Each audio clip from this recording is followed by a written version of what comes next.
Hello, welcome to the next part of attachment revision. We are going to start with the definition of attachment. Oh, are we? Yes. I wasn't ready for that. Oh, it's Will and Sarah, by the way. It's a close emotional bond, key word there, between an infant and a primary caregiver, characterised by affection and desire to maintain proximity, closeness. Yeah, that's it really. That's your definition. There we go. We forgot to put that at the start, so we thought we would. Today we are going to be doing differences in attachment. That worked well. Individual differences and cross-cultural differences. We're going to kick off with the strange situation, which you need to know all about. Very quickly, basically, you have infants between 12 and 18 months old. Oh, you don't really need to know that. And you have 7 3-minute episodes known as a strange situation, or the SS. Number 1, the caregiver and the infant enter the lab, where there are lots of toys and stuff. Number 2, the stranger joins. Number 3, the caregiver leaves. Number 4, the caregiver returns and the stranger leaves. Number 5, the caregiver leaves. Number 6, the stranger returns. And number 7, the caregiver returns and the stranger leaves. Now I know what you're thinking. What is going on? But all you need to know is that it's trying to measure the baby with the mother and the stranger, the baby just with the stranger, and the baby just with the mother, and when the mother leaves and returns. Right. The key behaviours recorded are separations anxiety, where the infant is uneasy, infant's willingness to explore while the mother's in the room and out of the room, and when she gets back, stranger anxiety, the infant's response to the stranger, and the reunion behaviour, the way the caregiver is greeted on return.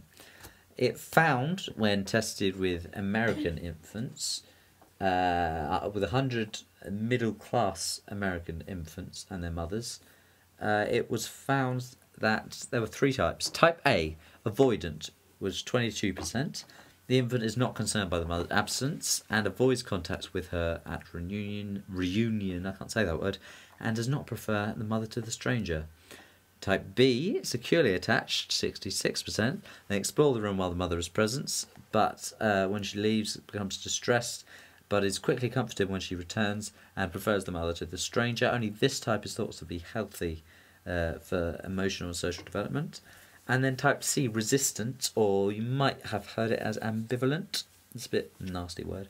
12%, infant explores very little when the mother is present, wary of the stranger, very upset when he leaves, but when the mother leaves, but then angry when she returns, seeking and rejecting contact. Little stroppy baby. But there we are. What's wrong with the stroppy baby? Right.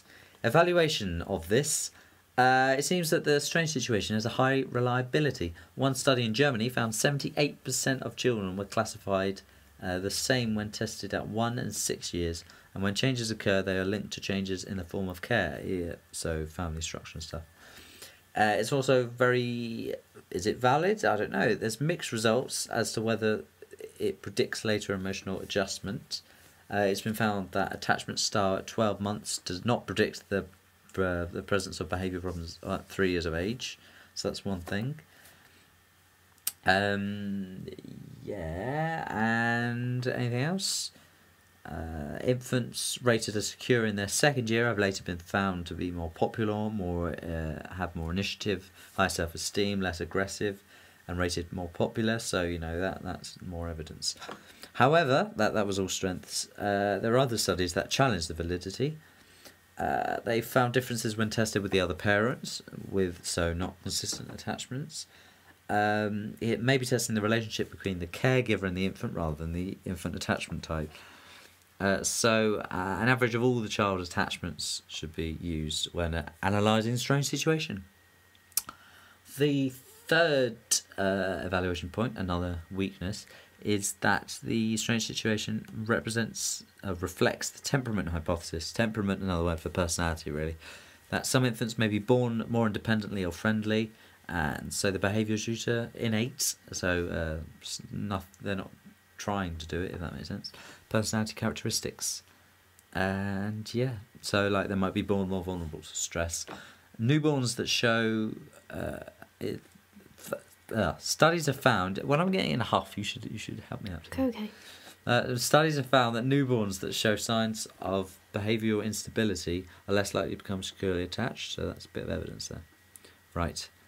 Another point, another weakness, is that strange situation reflects previous experience with separation. So it depends whether the infant is used to strangers. Babies appear more resistant as they rarely separate from their mother, possibly. The strange situation has also been criticised for lacking population validity, as it was designed for assessing American infants, so it might not be valid in other cultures. And speaking of it not being valid in other cultures, Sarah, let's do cross-cultural differences.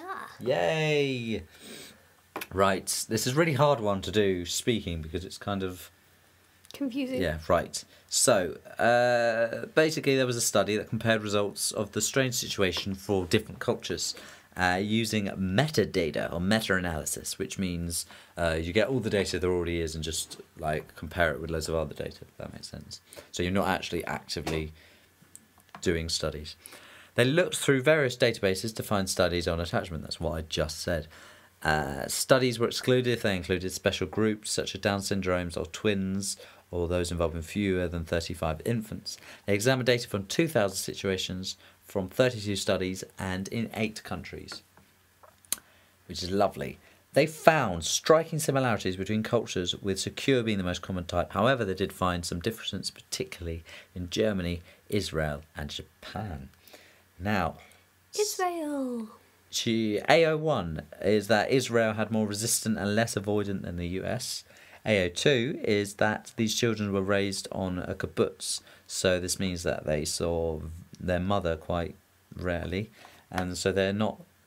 No. They saw few strangers and they saw their mother a lot, that's right. And so they're not used to strangers, which may account for the large number of resistance. And why they were a bit awkward with them, if that makes sense. The resistance was 29% and avoidant was 7%.